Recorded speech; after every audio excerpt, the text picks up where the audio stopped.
એ તો સાહેબ 20 વર્ષથી હાલે. અત્યાર સુધી જે પાણી લઈ ગયા, માનો કે તમારા ઘરમાંથી હું રોજ પૈસાની ચોરી કરું છું, પછી તમે કહેશો કે અમે સીસીટીવી મૂકી દઈએ, પણ અગાઉ પૈસા ચોરી ગયા એનો હિસાબ નહીં માંગો? માંગશો કે નહીં માંગો?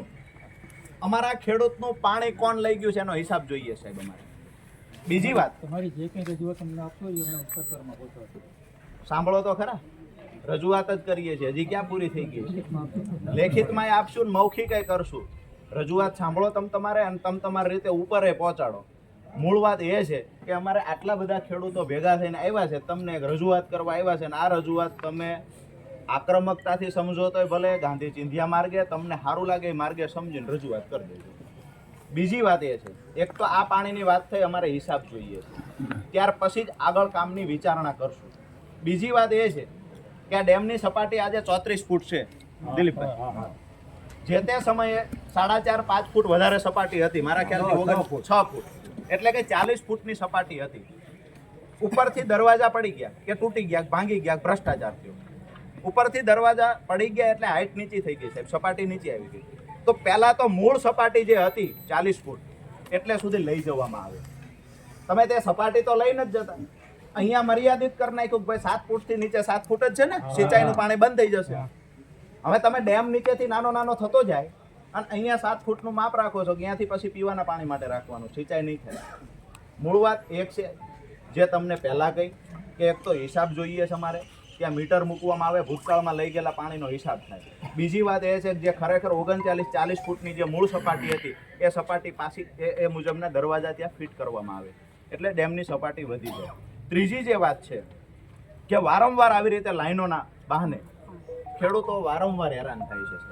ખેડૂતોને પોતાની ખેતીનું કામ છોડી અને ન છૂટકે અહીંયા રજૂઆત કરવા આવવું પડે, ન છૂટકે સંમેલનો કરવા પડે, મિટિંગો કરવી પડે. તો ક્યાંક ને ક્યાંક ઘણી બધી એવી યોજનાઓ છે કે ત્યાંથી પીવાના પાણીની વ્યવસ્થા અહીંયા થઈ શકે. તો શા માટે માત્ર ને માત્ર આ એક જ ડેમને ટાર્ગેટ કરવામાં આવે?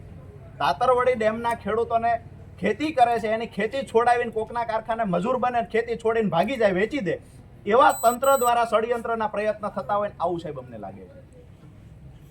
ગઈકાલે મેં એક વિડીયો જોયો, શર્મિંદા થવું પડે તમામ અધિકારીઓએ. અહીંના ચીફ ઓફિસર એવું કે અમુક અસામાજિક તત્વો, આ તમને આ જગતના બાપ અસામાજિક લાગે છે? તમારા માધ્યમથી ચીફ ઓફિસરને ઉપર રજૂઆત કરીને એના દ્વારા ચીફ ઓફિસરને માફી મંગાવજો. એને ખેડૂતોને અસામાજિક તત્વો કયા સાહેબ? આજે અમે માફ કરી દઈએ છીએ, નહીતર તમામ મોરચે લડતાય સાહેબ અમને આવડે છે. કોઈ અધિકારી ખુરશી ઉપર બેહીને કોઈ એક નેતાનો હાથો બનીને ગમે એવા નિવેદનો આપશે.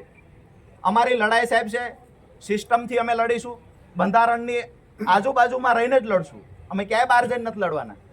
પણ તમારા કોઈ અધિકારી ખેડૂતો માટે અસામાજિક શબ્દનો પ્રયોગ કરે, જિંદગીમાં બીજી વાર આવી ભૂલ ન થાય સાહેબ.